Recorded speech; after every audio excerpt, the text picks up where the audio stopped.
Hello les amis, je vous retrouve pour une nouvelle vidéo sur le football européen et la Ligue des Champions 2025-2026 et je vais vous présenter le match Villarreal contre Juventus Turin.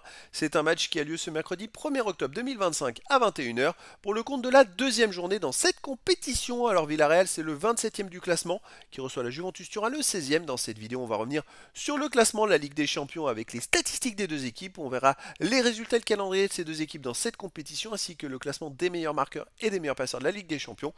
On enchaînera par les 10 derniers résultats, toutes compétitions confondues et les stades de Villarreal et la Juventus Turin. Et on terminera par les compositions d'équipes et tactiques éventuelles, ce qui nous permettra d'avoir une idée et une tendance à cette rencontre. Alors pour ceux qui souhaitent voir ce match à la télé, sachez que vous pouvez le voir sur Canal+ Live 4. Et donc, dans cette Ligue des Champions, je rappelle que c'est une poule de 36 équipes, il y a 8 journées. À la fin des 8 journées, les 8 premiers seront qualifiés pour les 8e de finale. De la 9e à la 24e place, les équipes joueront des 16e de finale et au-delà, les équipes seront éliminées. Et pour l'instant, la Juventus Turin est 16e avec un point. Ils ont fait un match nul improbable 4-4 à la première journée contre le Borussia Dortmund à domicile. Ils étaient menés même 4-2. Ils ont marqué à la 94e et 96e pour prendre un point miraculeux. De son côté, Villarreal, ils ont perdu 1-0 à Tottenham, but contre son camp, je crois, au bout de 3 minutes. Petite défaite, mais 0 point pour l'instant dans cette compétition. Alors, les résultats de calendrier, Villarreal défaite à Tottenham 1-0. Ensuite, là, ils jouent contre la Juve, puis contre Manchester City, ils iront à Pafos et au Borussia Dortmund, ils recevront le FC Copenhague et l'Ajax, ils iront au Bayern Leverkusen. La Juventus Turin a fait 4-4 contre le Borussia Dortmund. Là, ils vont à Villarreal. Ils iront au Real Madrid. Ils recevront le Sporting du Portugal. Ils iront à Bodo Glimt. Ils recevront Pafos et Benfica. Ils iront à Monaco. Hormis le match contre le Real Madrid, ils ont quand même un calendrier plutôt clément, je trouve. Ils peuvent légitimement viser une place dans les 8 premiers cette saison. Allez, on va s'intéresser au classement des meilleurs marqueurs. Forcément, la Juve a mis 4 buts à la première journée. Il y a eu Vlahovic qui apparaît en première position ex aequo pour la Juve avec 2 buts. Il n'y a pas d'autre joueur des deux équipes dans les 18 premiers du classement pour l'instant. Et pour le classement des meilleurs passeurs, il n'y a aucun joueur des deux équipes dans les 18 premiers du classement pour l'instant.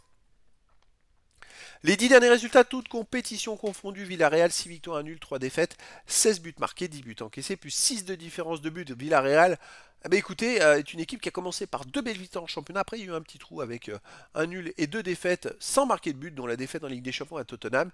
Et depuis, ils viennent d'enchaîner 3 victoires de suite en Liga. C'est une équipe qui se positionne parmi les favoris. Ils sont 3e du classement de la Liga. C'est pas mal. Ils sont d'ailleurs juste derrière Barcelone et le Real Madrid. Mais voilà, c'est une équipe un peu surprise, en haut du classement de la Liga, finalement. À domicile, ils restent sur une victoire 1-0 contre l'Athletic Bilbao, une victoire 2-1 contre Osasuna. Sinon, ils ont battu Gérone 5-0 et au Real Oviedo 2-0. Donc oui, les amis, sur les 4 derniers matchs à domicile, c'est 4 victoires. C'est quand même pas mal. La Juventus Turin de son côté sur les 10 derniers matchs, 5 victoires, 4 nuls, une seule défaite, 19 buts marqués, 14 encaissés, plus 5 de différence de but. Ils ont démarré pas mal, 3 victoires en championnat, puis il y a eu ce nul 4-4, vraiment compliqué. Contre le Borussia Dortmund après avoir gagné 4-3 en championnat contre l'Inter Milan d'ailleurs. Depuis ce nul, ils viennent d'enchaîner 2 matchs nuls un partout de suite en championnat et puis donc ils s'éloignent de la première place en Serie A. Donc voilà, il y a du moins bien on va dire. Est-ce qu'ils ont démarré trop fort? Est-ce que la Coupe du Monde des clubs qu'ils ont joué jusqu'au début juillet fait qu'ils ont eu une plus petite trêve et ils commencent à avoir un contre-coup physique? Il y a d'autres équipes qui ont joué la Coupe du Monde des clubs comme Chelsea et qui ont eu des petits trous là physiques dans certains matchs. Donc on va voir ce que ça va donner. Et donc, c'est vrai que à l'extérieur, ils restent sur un 1 partout à Hellas Vérone. Sinon, ils ont gagné 1-0 au Genoa. Ils ont gagné 2-1 à l'Atalanta de Bergame. Et avant, en amical, 2-1 au Borussia Dortmund. Mais ça reste quand même une équipe avec des forts joueurs qui est capable de tout.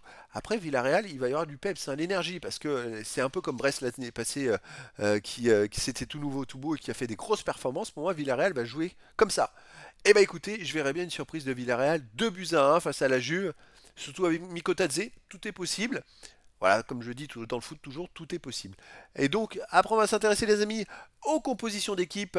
Villarreal, on aurait du 4-4-2 avec gardien, Junior, défense Mourinho, Marin, Vega, Cardona, milieu de terrain, Buchanan, Gay, Comesana ou Parejo, et Molero, attaquant Pepe ou Perez, et Miko Tadze. Et pour la Juventus Turin, on aurait du 3-4-3 avec gardien Di Gregorio.